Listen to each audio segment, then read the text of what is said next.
Okay, barbecue deer video you guys have been waiting on.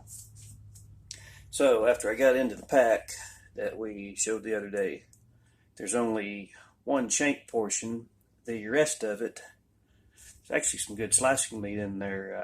Sirloin, I have round, other things, but we're just going to go ahead and do a pot of barbecue. So we'll start off with the shank here and clean it up a little. I just basically took this out of the pack, just rinsed it.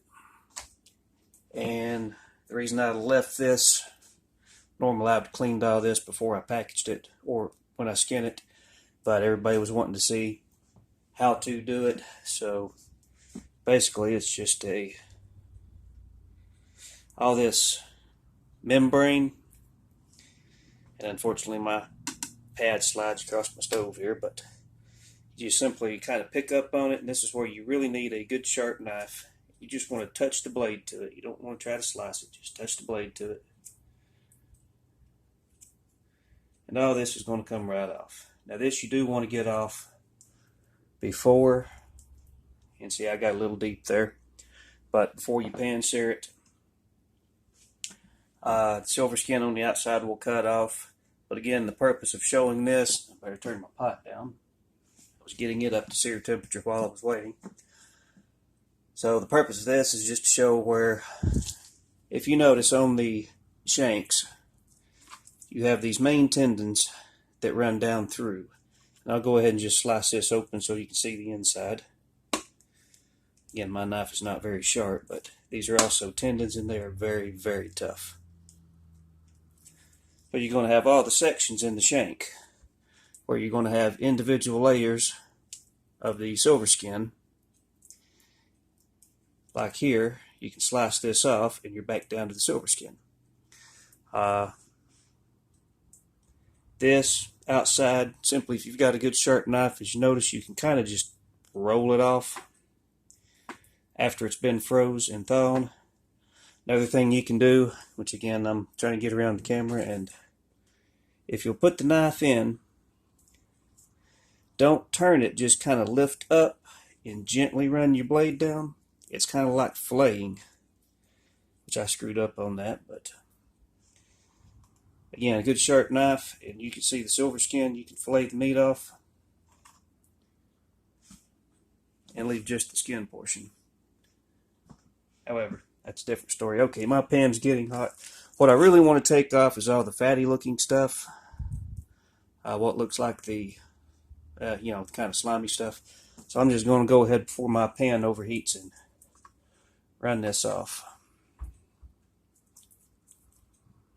Because I don't want to try to trim all the silver skin and that kind of stuff off and lose a lot of meat, when the whole purpose of this is to show you how to keep from having to do all the trimming and still get good meat out of it. So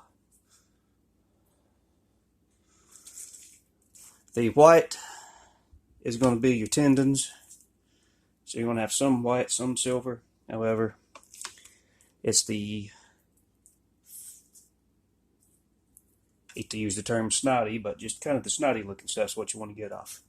So when that's off, basically, normally I would trim this a little better, but my pan's getting hot, plus you guys are waiting. We're also going to have to do this in several sections. I can't link the videos because the camera went kaput. So once you get you a nice trim on it, I usually take just a little piece and throw it in the pan. See if it starts simmering. If it starts simmering, then that's pretty good temp. So what we're going to do is I'm going to take the whole shank. Now I'm on about medium heat right now. And I will put all the rest of this in a minute. But, well, I got the show here. Don't know if this will pick up. There's some, of course this is all connected together. Some really good, really lean meat in this.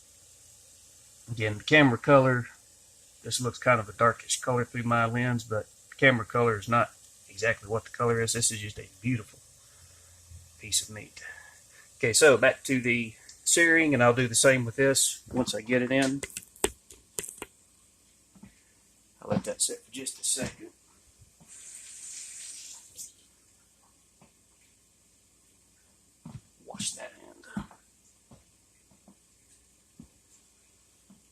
I can get me fork out. I'll try to show this. So what I do is to check it, forget which end the camera have. Don't worry if it sticks to the pan. You actually want it to stick to the pan, so I need to turn this up. What I want to do is I want to put it to the pan and just let it sear and actually stick to the pan. The way you know that it's done is when you can take a fork without trying to rip it off the pan. Just take a fork, when it turns loose on its own, take a fork, roll it over. Then you can do all sides like that. So in the meantime, I'll go ahead and trim a little of this because I had my pan too low. If the pan's too low, don't worry about it. Turn it up a little. Now normally, I would simply flay this off.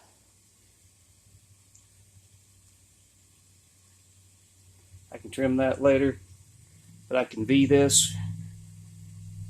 Take that little bit out right there, run this seam, and have a beautifully piece of slicing and frying meat. However, I promised the kids barbecue, so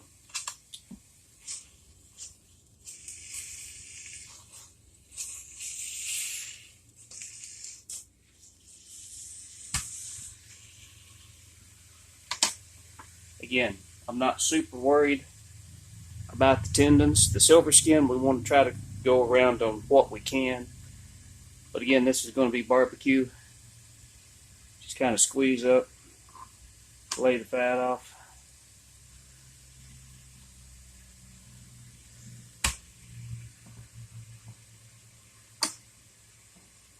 We'll give that just a minute.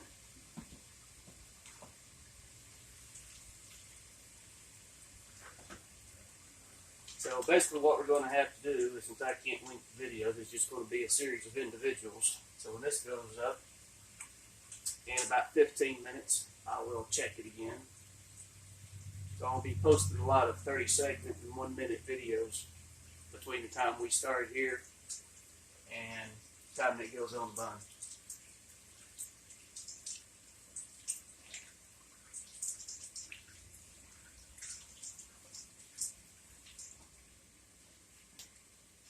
I kind of goofed on this one. I wasn't thinking. I put just a teeniest touch of spritz of canola spray to it. So that's probably why it's not sticking. I like a dry pan. The reason you want to use a dry pan is because it will sear, it will stick to the pan, and you're going to get that browning on the bottom of the pan. That's going to caramelize, and that's going to flavor this. Because there's a lot of water in deer meat anyway, a lot of water. Also not used to the new stove, so, which I know I need to clean. Just crank this puppy up and see what happens. See, once again, you get to experiment with me. Never done this like this before, so we'll both find out what it does. While you're sitting there waiting, I'm going to go find my lost coffee cup.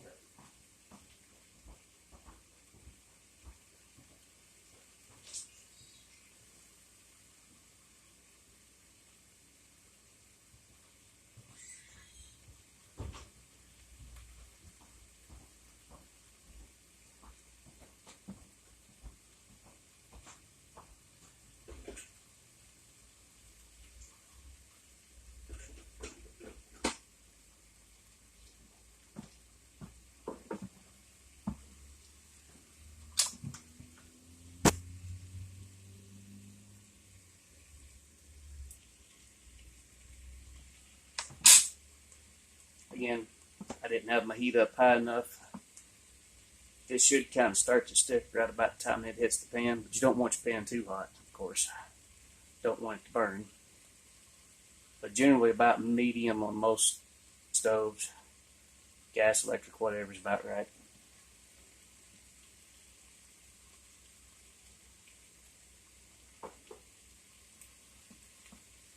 Again, with things like chicken, when we do the burritos, you'll see how quickly it actually takes. It will start to brown on the bottom stick almost, real quick because there's not that much water. Then when you add the water, that you'll see it kind of spew all over the bottom of the pan, bringing all that off the pan, and that brings a nice caramelized, sort of nutty flavor to it. But it's actually caramelized when the sugar's in the meat. Now she's roaring.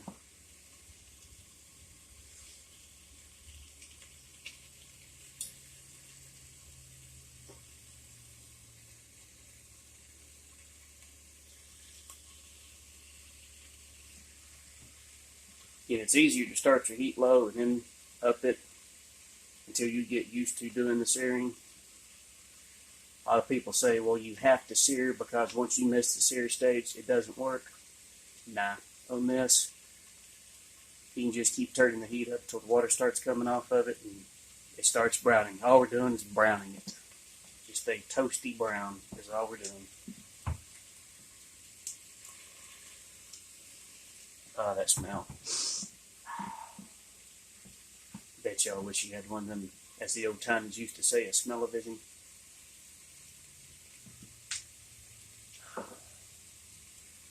When that starts to brown on the bottom of the pan itself, it just, if you've never smelled it, you can't really describe it. It's like cross between fried and grilled and... Okay, now she's sticking to the pan. Now, hopefully, I can keep my fingers up this side. You see what we're talking about on the browning. Again, get my camera back because we're steaming. That might help a little. But it's just a brown. And do this till it's like this all over. Basically just a toasted crust, a thin, slight crust. And that will really add some flavor to your meat. Okay, so I'm going to throw these other couple pieces in.